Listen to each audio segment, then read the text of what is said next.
Which outcome depends on the division of labour. इनमें से किस चीज़ का आउटकम डिवीजन ऑफ लेबर पर डिपेंड करता है? Decrease in boredom at work. Decrease in boredom at work का नहीं, डिवीजन ऑफ लेबर से बोर्डम एट वर्क जो है उसका क्या ताल्लुक? ठीक है जी। इसी तरह अगला आपके पास है decrease in comparative advantage. Comparative advantage भी आपकी इंटरनेशनल ट्रेड में आपकी थ्योरी यूज़ होती है कि जिस चीज़ को बनाने की अपॉर्चुनिटी कॉस्ट कम है वो आप बनाएं। तो division of labour not directly related. Decrease in efficiency, decrease in efficiency, लोगों की एफिशिएंसी कम हो जाती है डिवीजन ऑफ लेबर से नहीं, उल्टा होता है, उनकी एफिशिएंसी बढ़ जाती है क्योंकि एक ही तरह का काम करना होता है।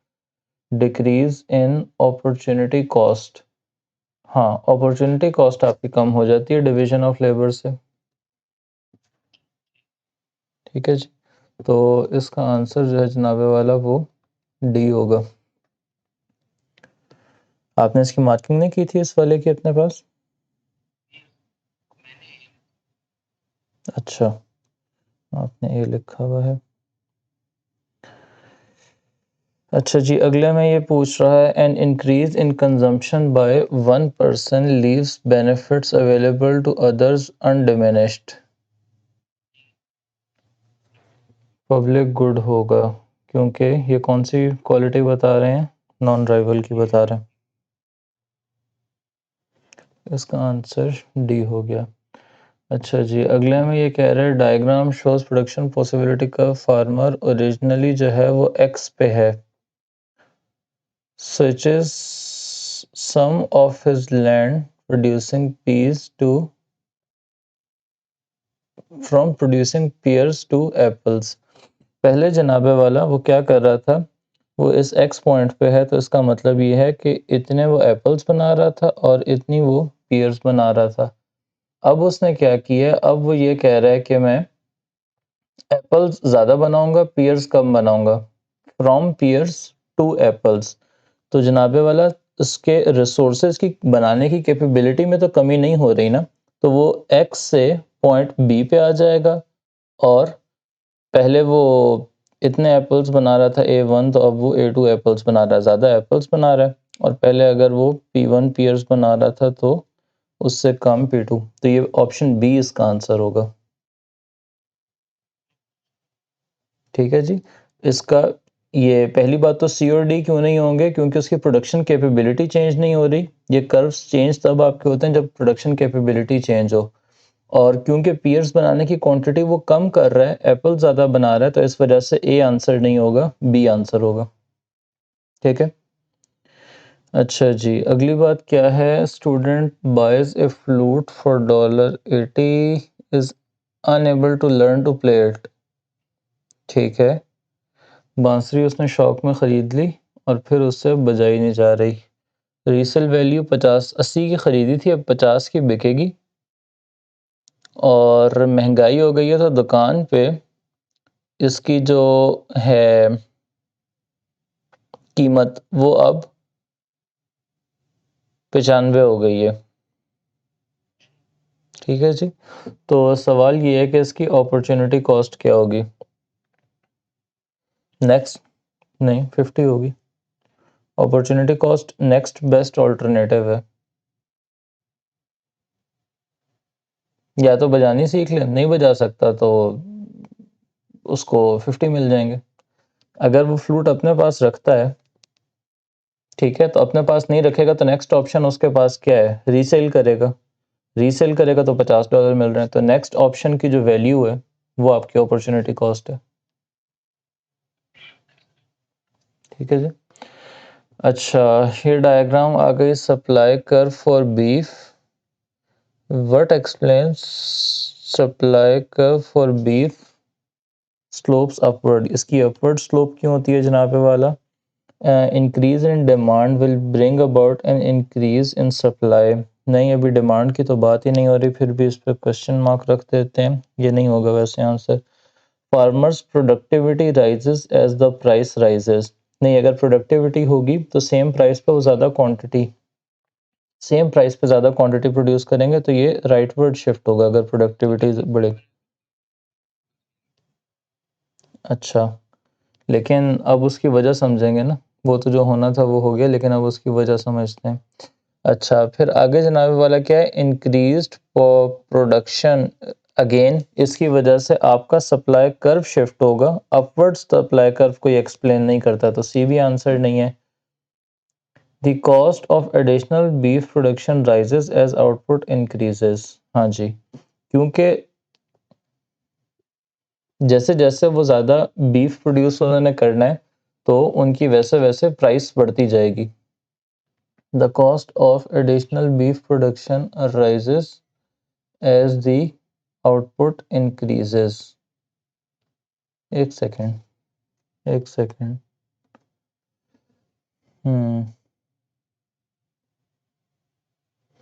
ठीक है, ये डी इसका आंसर होगा। सही।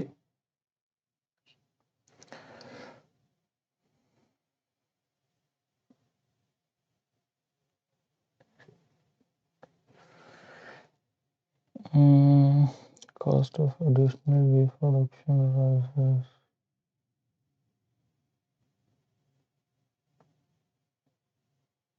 वैसे ये इसकी इतनी अच्छी एक्सप्लेनेशन नहीं है, लेकिन चलें, आउट ऑफ द 4 गिवन हम इसको एक्सेप्ट कर लेते हैं। ठीक। अच्छा, आगे जनाब वाला क्या ये बात कर रहा है, आगे ये कह रहा है theatre increases price of its tickets 10 से 15। ठीक है। As a result total receipt decreases from 10,000 से 6,000। तो जनाबे वाला किस केस में ये होता है कि आप प्राइस बढ़ाएं और आपका रेवेन्यू कम हो जाए? जब आपकी डिमांड इलास्टिक होगी तब ये होगा। तो इसका मतलब ये है जनाबे वाला कि पहले दो तो आप स्ट्रेट अवे रूल आउट कर सकते हैं, ये तो है ही नहीं। ठीक है। अच्छा, अब जो है आप क्वांटिटी डिमांडेड निकाल लें कि जब 10 पे 10,000 आपका एक्सपेंस आ रहा था, तो उसका मतलब है कि 10 पे क्वांटिटी डिमांडेड आपकी कितनी थी? 1,000। टोटल रेवेन्यू आपको 10,000 मिल रहा था ना, एक टिकट की वैल्यू कितनी है? 10। तो आपकी क्वांटिटी डिमांडेड कितनी है? 1,000। ये बात समझ आई? अच्छा, 6,000 आपको मिल रहे हैं जब आपका 15 हो गया है, तो जनाबे वाला 6,000 डिवाइडेड बाय 15 कितना होता है? 400।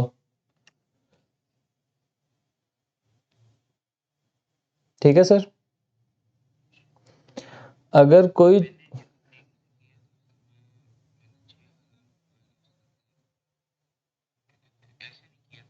हम्म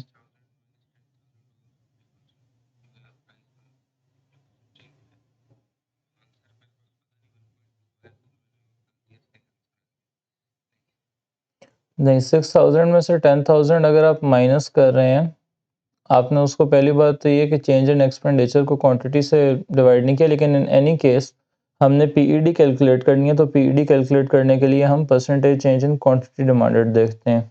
ठीक है जी। तो यहाँ पे मुझे सीधा सीधा नज़र आ रहा है कि प्राइस में 50% इंक्रीज आया और डिमांड में 60% डिक्रीज आया है, 600 से कम हो गई है। ठीक है, तो मैं कह सकता हूँ 60% डिवाइडेड बाय 50% कितना होता है जनाबे वाला?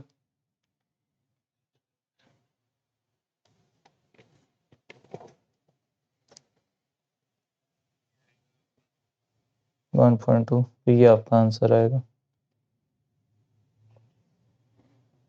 ठीक है, ये फिगर्स आम तौर पे पीईडी वाले क्वेश्चन में ऐसे होते हैं कि आप उस पर गौर करके ना वर्बली कैलकुलेट कर सकते हैं कि कितने परसेंट चेंज आ रहा है।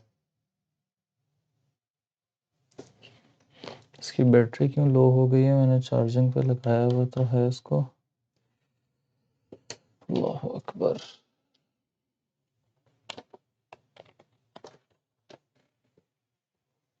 दिखा भी रहा है कि इसकी चार्जिंग हो रही है, फिर क्या मसला है? बहरहाल, अच्छा जी, चलें कैमरा ऑफ कर देते हैं। ये कर लेते हैं।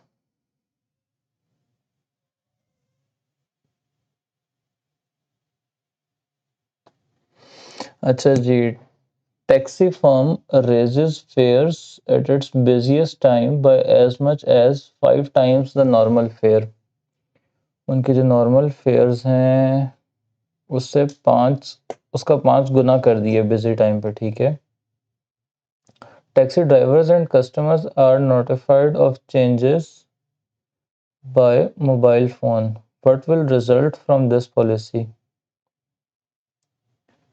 It will be less likely there is a market equilibrium.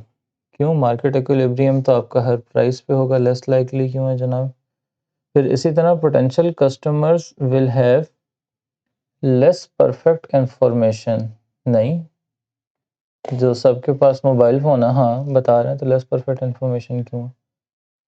Market surplus will become a shortage. Surplus अलग चीज़ होती है, शॉर्टेज अलग चीज़। अच्छा, market surplus, the supply of taxi drivers will become more price elastic.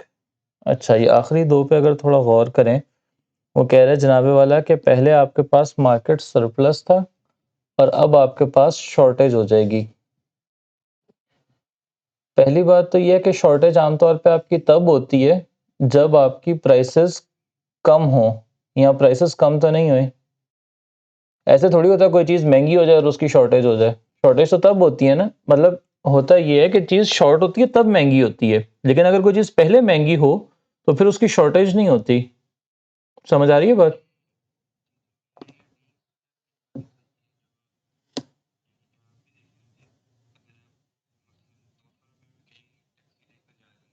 हम्म।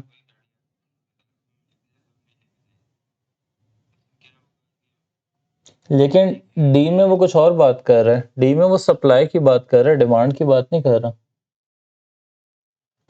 और अगर आपको याद हो, हमने ये लिखा भी था, आपके एक फैक्टर्स होते हैं चेंज इन क्वांटिटी डिमांडेड के, एक फैक्टर्स होते हैं चेंज इन डिमांड के, और एक फैक्टर्स होते हैं change in price elasticity of demand के।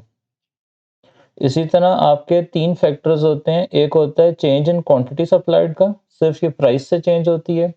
चेंज इन सप्लाई का कि कॉस्ट या साइज ऑफ इंडस्ट्री, अलग अलग वो चीज़ें जो उनसे सप्लाई चेंज होती है। फिर कुछ फैक्टर्स होते हैं जिनसे price elasticity of supply change होती है, ठीक है। तो प्राइस इलास्टिसिटी ऑफ सप्लाई के लिए हमने क्या क्या फैक्टर्स देखे थे? एक हमने कहा था टाइम, शॉर्ट रन में इनइलास्टिक होगी, लॉन्ग रन में इलास्टिक होगी। फिर हमने कहा था कितना इजीली जो है वो प्रोड्यूसर्स अपनी सप्लाई को इंक्रीज डिक्रीज कर सकते हैं, और कितना इजीली वो अपनी प्रोडक्ट को स्टोर कर सकते हैं, ईज ऑफ स्टोरेज और ease of increase and decrease in supply, ठीक है। तो दोनों फैक्टर्स ही तकरीबन यहाँ पे आते हैं। अगर पहली बात तो ये कि अपनी सप्लाई इजीली इंक्रीज डिक्रीज कर सकते हैं, क्योंकि नोट जिन कस्टमर्स के थ्रू उन्होंने काम करना है उनको इजीली इन्फॉर्म कर सकते हैं। They can choose whenever they want to increase और decrease their working hours. Similarly अगर उनको मर्जी की प्राइस नहीं मिल रही तो they can choose not to drive, ठीक है। तो इस वजह से इसका आंसर जो है वो डी होगा, क्योंकि उनको ईज़ मिल रही है कि जब वो अपनी अवेलेबिलिटी ज़्यादा या कम करना चाहते हैं वो इजीली कर सकते हैं। इसी तरह सर्विस वो अपनी इजीली देना चाहें दे लें, नहीं देना चाहें मार्केट से विड्रॉ कर लें। तो इसकी वजह से उनकी जो टैक्सी राइड्स की सप्लाई है वो ज़्यादा प्राइस इलास्टिक हो जाएगी।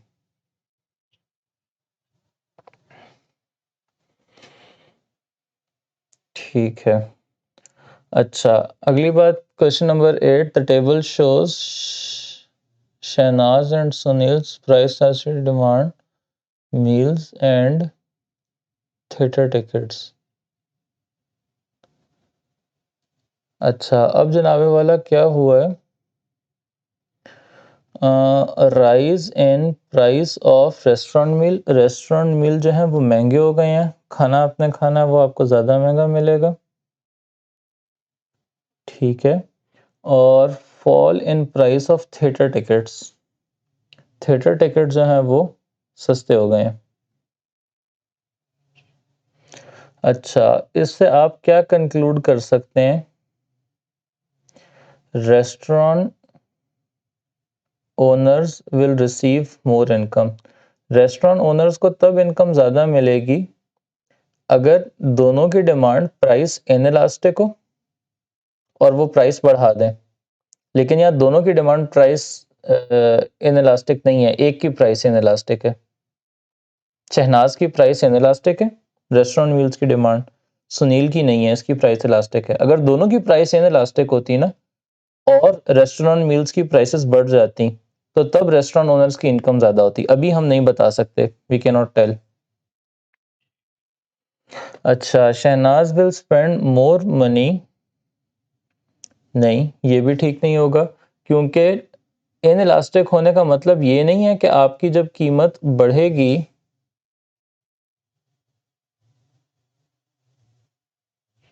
एक सेकेंड, थिएटर टिकट्स की कीमत जो है वो कम हो रही है, थिएटर टिकट्स पे वो ज़्यादा स्पेंड करेगी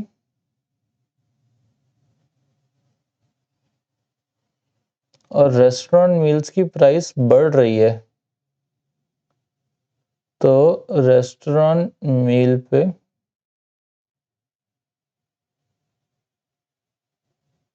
कम खर्च करेगी पहले से। अच्छा, बाकी ऑप्शंस देखते हैं, इसको ज़रा क्वेश्चन मार्क लगाते हैं। बाकी ऑप्शन क्या है जनाबे वाला? बाकी ऑप्शन है Sunil will spend more money.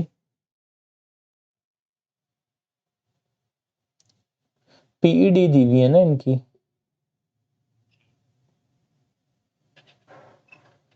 अच्छा, ठीक है, ठीक है, ठीक है, ठीक है। अच्छा, ये देखें, ये बी में क्या हो रहा है? किसी चीज़ की डिमांड अगर प्राइस इन इलास्टिक है, जैसे शहनाज का केस अगर मैं देखूं तो उसकी रेस्टोरेंट के लिए प्राइस इन इलास्टिक है, राइट? तो रेस्टोरेंट की जब प्राइस बढ़ा देंगे तो she would and up spending more. ठीक है, क्योंकि वो अपनी डिमांड इतनी चेंज करेगी नहीं, एज अ रिजल्ट प्राइस बढ़ने के रिजल्ट में वो टोटल स्पेंडिंग जो रेस्टोरेंट मील्स पे कर रही है वो इंक्रीज हो जाएगी। ठीक है, तो रेस्टोरेंट मील्स के ऊपर उसकी स्पेंडिंग बढ़ जाएगी और थिएटर टिकट्स की डिमांड तो वैसे ही प्राइस इलास्टिक है, और थिएटर की जब वो प्राइस कम होगी तो जितने से प्राइस कम होगी उससे ज़्यादा से वो क्वांटिटी डिमांडेड इंक्रीज करेगी, तो ओवरऑल जो वो स्पेंड कर रही है थिएटर्स पे वो ज़्यादा हो जाएगा। देखें, इसकी जो बेस है ना वो वाला कॉन्सेप्ट है। हमने कहा था कि जो इसकी रेवेन्यू है, जो इसकी स्पेंडिंग है ना शहनाज की और सुनील की, वो उनका रेवेन्यू है थिएटर और रेस्टोरेंट वालों का, एक बात। दूसरा हमने कहा था कि आपका रेवेन्यू होता है प्राइस मल्टीप्लाई बाय क्वांटिटी। ठीक है, इलास्टिक के केस में क्या होता है? इलास्टिक जब पीईडी हो आपकी, आप पीईडी इलास्टिक है जब आपकी, तब जनाबे वाला क्या होता है, आप जितने से प्राइस कम करते हैं उससे ज़्यादा से आपकी क्वांटिटी डिमांडेड बढ़ती है, ये इलास्टिक का मतलब है। तो as a result of this आपका रेवेन्यू बढ़ जाता है। तो रेस्टोरेंट, ये सॉरी, थिएटर टिकट्स के केस में इसकी डिमांड जो है वो इलास्टिक है शहनाज की, वन से ज़्यादा है। जब डिमांड इलास्टिक है और थिएटर टिकट्स की प्राइस कम होगी तो इसका मतलब ये है कि इसकी ओवरऑल थिएटर टिकट्स पे स्पेंडिंग बढ़ जाएगी। इसी तरह, सॉरी,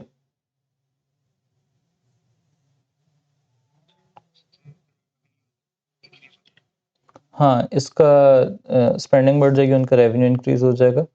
अच्छा, इसी तरह इन इलास्टिक के केस में क्या होगा कि जब आप प्राइस बढ़ाएंगे तो क्वांटिटी डिमांडेड जो है वो उतने से कम नहीं होगी, कम क्वांटिटी से कम होगी। तो इस केस में भी आपका रेवेन्यू बढ़ जाएगा या उस बंदे की स्पेंडिंग बढ़ जाएगी, क्योंकि इन इलास्टिक गुड की प्राइस कम हो रही है। सॉरी, इलास्टिक इलास्टिक गुड की, एक सेकंड रुके, एक सेकंड रुके, इन इलास्टिक गुड की प्राइस बढ़ रही है, एक second, price of restaurant meals, हाँ, इन इलास्टिक गुड 0.8 है ना, इन इलास्टिक है, इसकी प्राइस बढ़ रही है तो इससे भी उसकी स्पेंडिंग बढ़ेगी। और जो इलास्टिक गुड है उसकी प्राइस कम हो रही है, उससे भी उसकी स्पेंडिंग बढ़ेगी। तो इसका आंसर बी होगा। ठीक है सर। अच्छा अच्छा अच्छा। अगले क्वेश्चन पे आ जाएं। The diagram shows the demand curve for a normal product.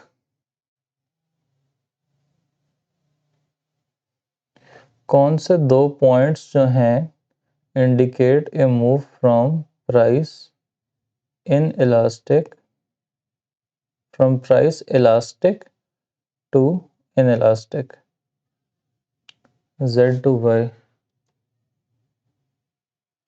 इसका मैंने आपको बताया था कि आपका जो डिमांड कर्व है, इसको अगर मैं तकरीबन हाफ वे से ले लूँ तो ये वाला आपका पॉइंट तकरीबन होता है जहां आपकी PED 1 होती है। ठीक है। इससे ऊपर का ये जो रीजन है, इसमें आपकी PED मोर देन 1 होती है, और जो इससे नीचे वाला रीजन है, इसमें आपकी PED लेस देन 1 होती है।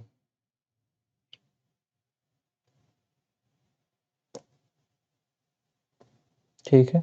तो इसमें ये कह रहा है कि कौन सा पॉइंट है, जो कौन सी मूवमेंट है दो पॉइंट्स के दरमियान W, X, Y और Z, इन चारों में से, जिसमें ये नज़र आ रहा है कि आपकी जैसे जैसे ये नीचे से ऊपर जाएगा, इस डायरेक्शन में मूव करने में, यहाँ आपकी इन इलास्टिक है और यहाँ आपकी इलास्टिक है। तो नीचे से ऊपर जो पॉइंट की मूवमेंट शो कर रही है वो inelastic to less inelastic या इन इलास्टिक टू इलास्टिक की तरफ शो कर रही है। वो Z से Y वाली मूवमेंट है। ठीक है जी। डी होगा आंसर।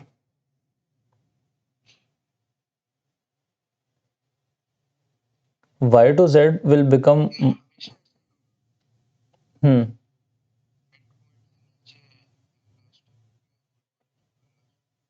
उसकी वजह हमने देखी थी कि ये जो इलास्टिक वाला रीजन है, यहाँ पे ये होता है कि आप प्राइस कम कर रहे हैं तो आपका रेवेन्यू बढ़ रहा है। ठीक है। और यहाँ पे जनाबे वाला अगर आप प्राइस कम करेंगे Y to Z तो आपका रेवेन्यू ओवरऑल कम हो जाएगा।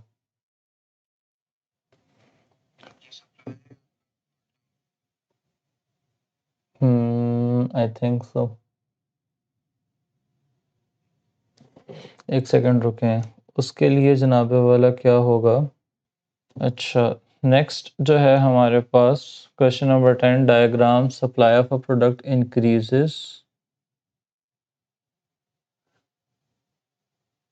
Demand curve does not shift. अच्छा जी, impact on consumer and producer surplus. Sir पहले कंज्यूमर सरप्लस का देख लेते हैं, फिर प्रोड्यूसर का देख लेंगे। पहले कहाँ पे थे जनाबे वाला, यहाँ पे थे, ये कंज्यूमर सरप्लस था। तो जब यहाँ पे आ जाएंगे तो ये कंज्यूमर सरप्लस में नया एरिया भी शामिल हो गया, तो कंज्यूमर सरप्लस जो है वो तो इंक्रीज़ हुआ। समझ आ गई बात। अच्छा, अगर ये आपको समझ आ गया है तो इसका मतलब ये ऑप्शन ए और ऑप्शन बी कैंसिल आउट हो जाएंगे। अब प्रोड्यूसर सरप्लस अगर देखें तो प्रोड्यूसर सरप्लस जनाबे वाला पहले आपका कितना था, पहले आपका ये सारा प्रोड्यूसर सरप्लस था। अब कितना प्रोड्यूसर सरप्लस है, सिर्फ ये ब्लू वाला। तो प्रोड्यूसर सरप्लस आपका कम हो गया। Do you agree? लेकिन एक सेकेंड, एक सेकेंड रुकें। प्रोड्यूसर सरप्लस कितना है हमारा, सप्लाई कर्व से ऊपर और प्राइस से नीचे। तो पहले जो प्रोड्यूसर सरप्लस आ रहा है वो रेड आ रहा है, और बाद में जो प्रोड्यूसर सरप्लस आएगा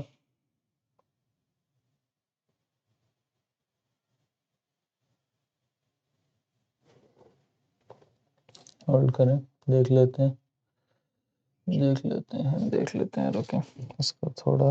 इरेज करें। पहले जनाबे वाला हमारा प्रोड्यूसर सरप्लस कितना था? नहीं, पहला प्रोड्यूसर सरप्लस मैंने गलत ड्रॉ किया था ना। ये देखें, पहले प्रोड्यूसर सरप्लस था आपका ये वाला हिस्सा, राइट, जो ब्लू में मैंने ड्रॉ किए। अब जनाबे वाला जो प्रोड्यूसर सरप्लस है आपका, वो ये रेड वाला हिस्सा। तो प्रोड्यूसर सरप्लस इंक्रीज हुआ, ठीक है, दोनों इंक्रीज हुए। So the answer would be option D. अच्छा जनाबे वाला, ये हो गया। अगले के ऊपर हम आते हैं, question number 11। Diagram shows market demand and supply for a good. ठीक है, एट प्राइस OP1। OP1 पे क्या होगा? सरप्लस होगा, बिल्कुल। UV represents the market surplus, बिल्कुल। ये देखें, प्राइस OP1 पे क्या हो रहा है? ये आपकी प्राइस है, ये आप कह रहे हैं कि इतनी मार्केट में प्राइस चार्ज करूंगा। इस पे क्वांटिटी सप्लाइड कितनी होगी? QS। इस पे क्वांटिटी डिमांडेड कितनी होगी? QD। और इसका नज़र आ रहा है कि क्वांटिटी सप्लाइड जो है वो क्वांटिटी डिमांडेड से ज़्यादा है, और ये जो गैप है इनके दरमियान में, ये सरप्लस है।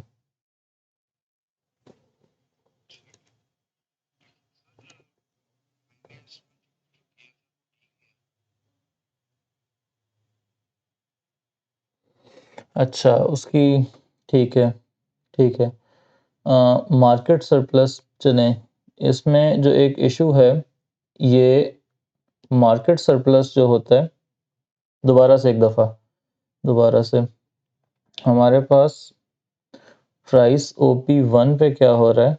प्राइस OP1 पे ये आपकी क्वांटिटी सप्लाइड जो है वो आ रही है QS, और क्वांटिटी डिमांडेड आ रही है QD। ये सरप्लस तो होगा, लेकिन इसको सिर्फ सरप्लस कहेंगे। जब हम मार्केट सरप्लस की बात करते हैं तो that is consumer surplus plus producer surplus, और वो आपका कौन सा है? वो आपका ये वाला है, जहाँ पे कंज्यूमर सरप्लस भी और प्रोड्यूसर सरप्लस भी है। ठीक है जी। इस वजह से यूवी को मार्केट सरप्लस कहना ठीक नहीं है। सरप्लस होगा क्वांटिटी का, लेकिन market surplus is a specific term जो आपकी प्रोड्यूसर सरप्लस और कंज्यूमर सरप्लस को सम जो है शो करती है। ठीक है। अच्छा, प्राइस OP3 पे क्या हो रहा है? अच्छा, ये रेज कर दें। प्राइस OP3 पे वो कह रहा है जनाब वाला, X represent P3X represents the quantity that consumers would like to buy। यार क्या हो गया मुझे, क्या हो गया मुझे? नहीं, उफ, अस्तगफिरुल्लाह। सो क्वेश्चन नंबर 11 में वो कह रहा है कि which statement is not valid. ठीक है, तो OP1 पे ये जो सरप्लस आ रहा है इसी को मार्केट सरप्लस कह रहे हैं। ठीक है जी। तो ये आपका मार्केट में सरप्लस होगा, क्योंकि इस प्राइस पे ये क्वांटिटी सप्लाइड है और ये क्वांटिटी डिमांडेड है। This statement is true, therefore it can not be the answer. Price OP3 पे वो कह रहा है कि P3X जो है क्वांटिटी डिमांडेड होगी। जब आपकी प्राइस OP3 है तो आपकी क्वांटिटी डिमांडेड कितनी है? यहाँ से यहाँ तक ये आपकी क्वांटिटी डिमांडेड है, बिल्कुल, ये आपकी क्वांटिटी डिमांडेड है। तो since this statement is true, this can not be the answer. ठीक है। इसी तरह वो कह रहा है कि अगर आपकी प्राइस OP1 से कम होके OP3 पे आ जाए, ठीक है, तो पहले extra quantity demanded would be equal to extra quantity supplied, कि आपकी पहली मार्केट में जो एक्स्ट्रा क्वांटिटी सप्लाइड थी, अब उतनी ही एक्स्ट्रा क्वांटिटी डिमांडेड हो गई है। पहले जितने से सरप्लस था, अब उतने से ही शॉर्टेज हो गई है। ठीक है जी। अच्छा, तो ये तीनों स्टेटमेंट्स गलत हैं। चौथे में क्या कह रहा है? OP2 is the market equilibrium price.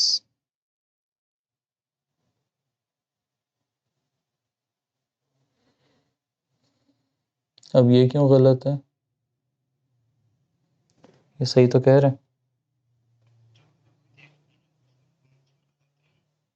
तो ये गलत तो नहीं है। स्टेटमेंट नंबर डी,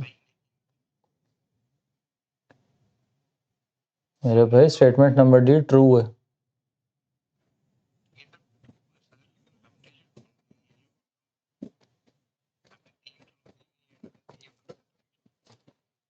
तो स्टेटमेंट डी गलत तो नहीं है।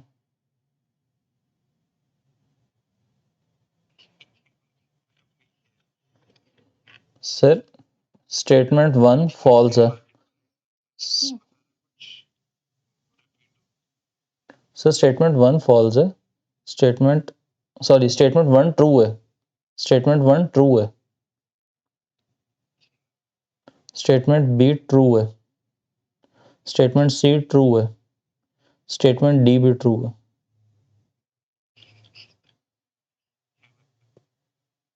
ये चारों स्टेटमेंट्स ट्रू हैं। हमने फॉल्स ढूंढनी है। OP2 जो है वो मार्केट इक्विलिब्रियम प्राइस है ना।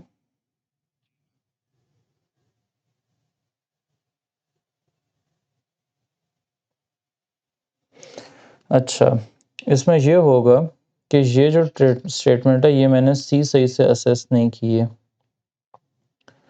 स्टेटमेंट सी में जनाबे वाला क्या होगा? स्टेटमेंट सी में वो ये कह रहा है अगर प्राइस OP1 से OP3 पे आ जाती है तो जितनी एक्स्ट्रा क्वांटिटी डिमांडेड होगी उतनी ही एक्स्ट्रा क्वांटिटी सप्लाइड होगी। ये गलत है। उसकी वजह ये है कि पहले एक्स्ट्रा क्वांटिटी सप्लाइड थी, लेकिन वो सिर्फ तब तक है जब ये प्राइस OP1 पे रहती है।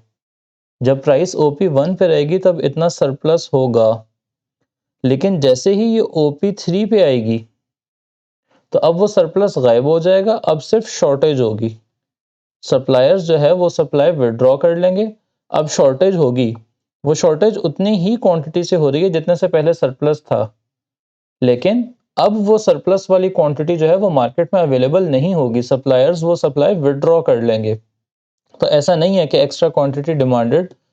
अगर ये प्राइस शिफ्ट हो जाए तो फिर there would be no extra quantity supplied in the market. Quantity supplied would be less than. इस वजह से स्टेटमेंट सी जो है ये फॉल्स है। ठीक है जी, और इस वजह से ये आंसर होगा, क्योंकि आपका ये जो है OP2 ये इक्विलिब्रियम प्राइस को शो करता है और ए और बी हम पहले ही डिस्कस कर चुके हैं, तो ये सारी जो हैं ये ट्रू हैं। ए, बी और डी ये ट्रू हैं। ऑप्शन सी जो है वो फॉल्स है। That is why that is the answer. अब समझ आ गई बात? अच्छा जी, क्वेश्चन नंबर 12 में क्या कह रहा है? For which supply curve is the value of price elasticity of supply not the same all points? Sorry,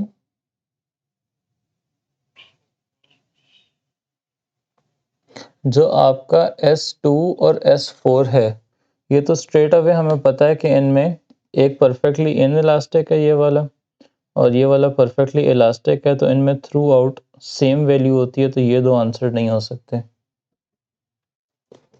ठीक है। अच्छा, जो S3 है ये जनाबे वाला आपका शो कर रहा है S4। जितने से प्राइस बढ़ रही है जितने परसेंटेज से, उतने परसेंटेज से क्वांटिटी डिमांडेड बढ़ेगी। S4 जो है, S1 जो है, S1 सॉरी, S1 आपका यूनिटरी इलास्टिसिटी शो करेगा। इसमें भी थ्रू आउट सेम रहेगी। S3 में सेम नहीं है। उसकी वजह ये है कि यहाँ पे ज़ीरो प्राइस पे भी कुछ क्वांटिटी डिमांडेड थी। तो यहाँ पे जब लेट्स से कि प्राइस यहाँ से यहाँ आती है तो इंक्रीज इन प्राइस सिर्फ इतना है और इंक्रीज इन क्वांटिटी डिमांडेड जो है वो ज़्यादा होगा। अगर मैं प्रिसाइज ड्रॉ करूँ तो उससे हमें पता चल जाएगा कि ये जो S3 है इसमें PES जो है वो थ्रू आउट के जितने जितने से प्राइस बढ़ रही है क्वांटिटी सप्लाइड जो है वो उससे ज़्यादा से बढ़ रही है। ठीक है। अगर मिसाल के तौर पर मैं कोई से भी 2 पॉइंट्स ले लूँ इस पे, लेट्स से कि एक पॉइंट ये ले लिए, ठीक है जी। इस प्राइस पे कितनी क्वांटिटी सप्लाइड थी, इस प्राइस पे इतनी क्वांटिटी सप्लाइड थी, ठीक है जी। और एक और पॉइंट अगर मैं ले लूँ, लेट्स से ये, तो आपकी जनाबे वाला प्राइस में कितना चेंज आ रहा है और आपकी क्वांटिटी सप्लाइड में कितना चेंज आ रहा है। प्राइस में थोड़ा चेंज है, क्वांटिटी सप्लाइड में ज़्यादा चेंज है, तो आई कैन क्लियरली सी कि percentage in quantity supplied is more than percentage change in price, ठीक है जी। तो इस वजह से इसका आंसर जो है वो S3 होगा। और बाय द वे ये इस रेंज के लिए डिफरेंट होगा और आगे वाली रेंज के लिए डिफरेंट होगा, तो इसका आंसर जो है ये S3 होगा। अच्छा जी, अच्छा जी, अगला, producer surplus is the difference between the price that consumers that producers are willing to accept and the price for which the producer actually sells the product। तो 13 का C आंसर होगा क्योंकि that is the definition of producer surplus, कि कम से कम किस price पे वो बेचने के लिए विलिंग होते हैं और एक्चुअली कितने पे बेच रहे होते हैं। अच्छा, question number 14, government wishes to raise the incomes of farmers without raising the price of food to consumers। अच्छा जी, फार्मर्स को ज़्यादा पैसे देने हैं और लोगों के लिए कीमत नहीं बढ़ानी, ठीक है। सब्सिडी दे दें फार्मर्स को, तो प्राइस भी कम हो जाएगी गुड की और फार्मर्स की इनकम भी इंक्रीज हो जाएंगी, गुड। अच्छा जी, 15 में क्या कह रहे हैं, diagram shows the demand and supply of rice. Supply जो है वो S1 से S2 पे जा रही है। चेंज इन सेल्स रेवेन्यू, अच्छा, चेंज इन सेल्स रेवेन्यू जनाबे वाला कैसे आएगा, पहली डिमांड थी S1 पे, उसका मतलब है यहाँ पे थे इतना, कितनी क्वांटिटी सेल कर रहे थे, कितने किलो, 1800 किलो, और जनाबे वाला कितनी प्राइस चार्ज कर रहे थे इसके लिए, 32। कितना आता है आंसर,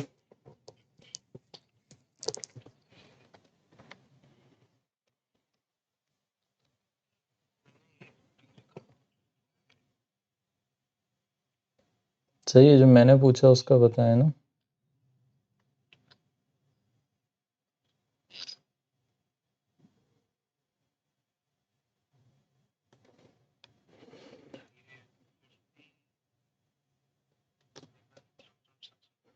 ठीक है जी, और बाद में जब S2 पे इनकी सप्लाई आ रही है तो अब कितनी प्राइस चार्ज कर रहे हैं, 30, नहीं, S2 पे जनाबे वाला ये प्राइस चार्ज कर रहे हैं 30, और क्वांटिटी कितनी सेल कर रहे हैं, 20, 20,000 या 2,000, 20,000 नहीं, 2,000, 2,000 इंटू क्वान्टिटी कितनी है, प्राइस कितनी है, 30, तो ये जनाबे वाला आपका आ जाएगा 60,000, ठीक है जी। तो इन दोनों का जो डिफरेंस होगा वो फार्मर्स के रेवेन्यू का चेंज होगा।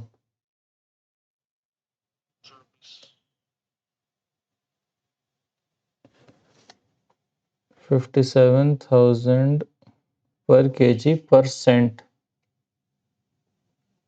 sales revenue received by farmers, 57,600 minus 60,000, 2400, 2400, ये 2400 टोटल पे आ जाएगा। What is the change in sales revenue received by farmers?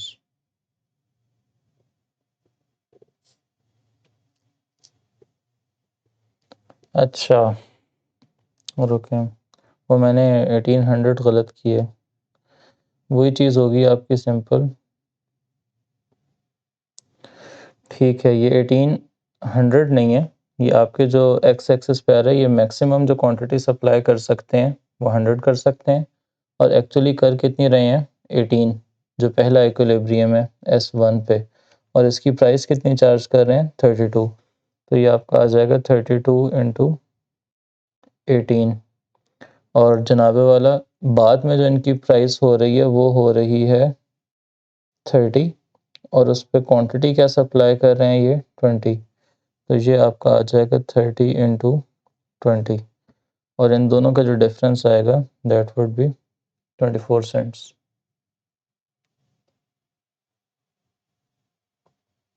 ठीक है, समझ आ गया किस तरह होगा। अच्छा, अगला इसके बाद जनाब वाला 15 हो गए हैं हमारे पास।